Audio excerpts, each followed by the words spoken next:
गिबियावनो बयखौबो आंनि चेनेलाव बरायनानै लाग्रोबाय। आसा खालामो बयबो मोजाङैनो दङ। दासिमनि मोननैसो खौरांफोरा जाबाय। बिटिआरनि लाइमोनफोरनि थाखाय मोजां खौरां। बिटिआर सरकारा मोनसे मोजां खौरां फोसावनानै होदों। बिटिआर सरकारनि फरेस्ट डिपार्टमेन्टआव साख्रिनि मासि ओंखारबाय। बेनिनो फरेस्टारनि थाखाय गासै भेकेन्सिया 84 आरो फरेस्ट गार्डनि थाखाय गासै 330 भेकेन्सि दङ।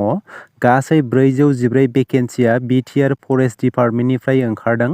बेनिनो फरेस्टारनि सेलारिया 14,000निफ्राय जागायनानै 49,000सिम जागोन आरो फरेस्ट गार्डनि सेलारियाबो 14,000निफ्राय 49,000सिम जागोन। बेनि ग्रेड पेआल' खम जागोन। बे साख्रिखौ एप्लाइ खालामनो फरेस्टार मासिनि थाखाय ग्रेजुएसन पास जानाय जानो नांगोन।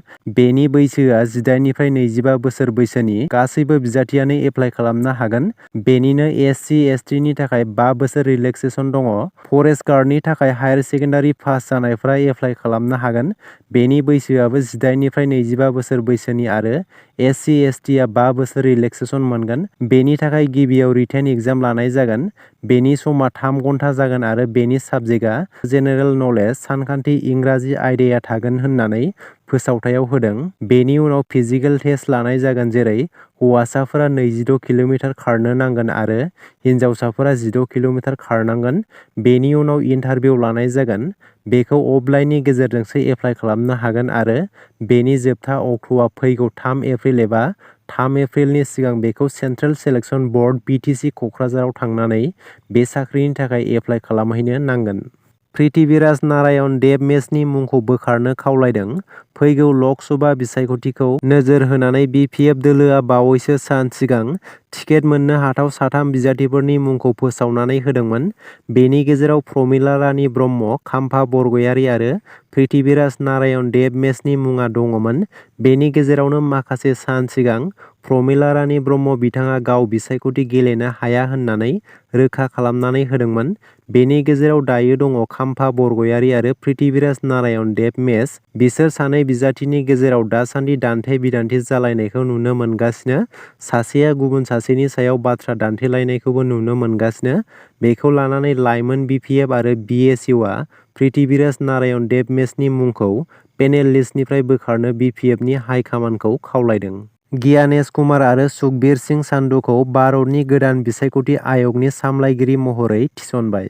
बिटिआर सरकारा गियान सोरां बिथांखिनि गेजेरजों रांखान्थियारि लोरबां फरायसाफोरनो रांखान्थियारि मदद होनायखौ नुनो मोनगासिनो। बिटिआरनि मोन 40 बियाबफोरनि गेजेरावनो गियान सोरां बिथांखिनि गेजेरजों फरायसा-फरायसुलिफोरनो रांनि अनसुंथाइ चेक होनो बिटिआर सरकारा खोथा होदोंमोन। थिग बेबादिनो मुसलपुर बियाबाव इएम राकेश ब्रह्म बिथाङा फरायसाफोरनो रांनि चेक आरो फिसारि बिफाननिफ्राय इ-रिक्सा आरो आइस बक्स गथायनानै होदों। दुलाराय बर' फरायसा आफादनि गायसनगिरि गाहाय नेहाथारि रुंसारि खनकेसर नार्जारिनि मुसुखाखौ क'क्राझार जिल्लानि सिङाव थानाय आथियाबारि तिनिआलियाव बिटिआरनि गाहाय खुंगिरि प्रमद बर' बिथाङा बेखेवनानै होयो। बिथांनि मुसुखाखौ बेखेवनानै मान बावनाय जायो। बिथाङा बर' हारिनि थामोनथा, सिनायथि, सोदोमस्रि, राव थुनलाइ हारिखौ लानानै थांना थानाय समाव गोख्रों खामानि मावना गावनि बिहोमाखौ होलांबाय। बिथांनि होलांनाय बिहोमाखौ जों बर' हारिया माब्लाबाबो बावगारनो हाया होननानै प्रमद बर' बिथाङा बुंथिदों। बिटिआर सरकारा सा 612 हाग्रा बिफानाव केजुवेल साख्रि मावग्रा बिबानगिरिफोरखौ रेगुलार खालामना होबाय। गोलाव सम रां मोनाजासे खामानि मावबोबाय थानाय हाग्रा बिफाननि मावथिफोरखौ बिटिआर सरकारा क'क्राझार सान्दामारियाव थानाय बड'फा कालचारेल कमप्लेक्सआव खुंफुंजानाय मोनसे मेहेरगोनां हाबाफारिनि गेजेरजों सा 612 मावथिफोरखौ रेगुलार खालामनायनि एपइन्टमेन्ट लेटार गथायना होबाय। बे हाबाफारियाव बिटिआरनि गाहाय खुंगिरि प्रमद बर' बिथांजों लोगोसे हाग्रा बिफाननि मावफुं सोद्रोमा रनजित बसुमतारी, धनन्जय बसुमतारी लोगोसे हाग्रा बिफाननि गोजौ थाखोनि बिबानगिरिफोरा बाहागो लाना एपइन्टमेन्ट लेटारखौ गथायना होयो। मोनसे मोजां खौरां, बे बाराव कारेन्टखौ फ्रियावनो मोननो थांगासिनो एबा कारेन्टनि बिलआ गैया जानो थांगासिनो। आसामनि गिबि मन्थ्रि हिमन्त बिश्व शर्मा बिथाङा फोसावनानै होदोंदि नोंथांमोना सलार पेनेलखौ खम रांजोंनो मोननो थांगासिनो। पीएम सूर्या घर मुफ्त बिजली योजना बे बिथांखिनि गेजेरजों सलार पेनेलनि अनलाइन एप्लाइ खालामनाया सोलिगासिनो। जाय बिथांखिनि गेजेरजों सलार पेनेलखौ बायनो थाखाय साबसिडि मोननो हायो भारत सरकारनिफ्राय। बे बिथांखिनि गेजेरजोंनो आसाम सरकाराबो सलार पेनेलखौ बायनो थाखाय साबसिडिखौ होदेरगोन होननानै गिबि मन्थ्रि हिमन्त बिश्व शर्मा बिथाङा फोसावनानै होदों। 1 किल'वाट केपासिटिनि सलार पेनेलखौ मार्केटफोराव बायोब्ला 50,000 रां होनानै बायनांगौ जायो। नाथाय पीएम सूर्या घर मुफ्त बिजली योजना बिथांखिनि गेजेरजों सलार पेनेलखौ लायोब्ला मिरु सरकारनिफ्राय 30,000 रांखौ साबसिडि एबा रेहाय मोननो हागोन।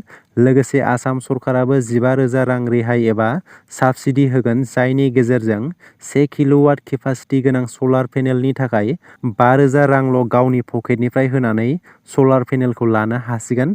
भारत सरकार आरो आसाम सरकारनिफ्राय गासै 45,000 रांखौ साबसिडि एबा रेहाय मोननो हासिगोन। भारत सरकार आरो आसाम सरकारनिफ्राय 1 किल'वाट सलार पेनेलखौ लानो थाखाय गासै 45,000 रांखौ साबसिडि एबा रेहाय मोननो हासिगोन। बेनिखायनो जायफोर दासिमबो पीएम सूर्या घर मुफ्त बिजली योजनाखौ एप्लाइ खालामाखैब्ला थाबैनो एप्लाइ खालामदो। डक्टर बाबुलाल आहुजाया बड'लेण्ड मुलुगसोलोंसालिनि भाइस चेन्सेलर महरै समायखिरा लाबाय। राजभवनाव मोनसे मेहेरगोनां हाबाफारि लानायनि गेजेरजों आसामनि रायजो बेंगिरि गुलाबसान खाटारिया बिथांनि नुजाथिनायाव भाइस चेन्सेलर बिबाननि थाखाय समायखिरा लाहोयो। रन्जन दैमारि बिथांनि दिनै एबा 15 मार्चआव गुवाहाटी गोजौ बिजिरसालियाव हियारिं दङ। गुवाहाटी गोजौ बिजिरसालिया होनो गोनां राया मोजाङै जाफुंसारलाङो एबा गाहाम खौरां मोननो हायो बेनि थाखाय मैया एबा 14 मार्चखालि मोनाबिलिनि समाव सनितपुर जिल्ला इउनाइटेड फराम अफ एक्स-एनडिएफबि बिथांमोना केन्डेल लाइट सावनानै आर'ज गाबदों।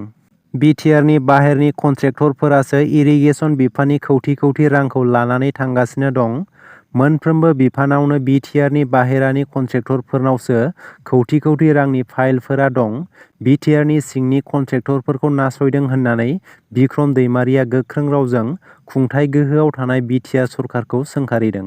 दासिमनि मोननैसो गोनां खौरांफोरा बेनोमोन। गोजोन्थों।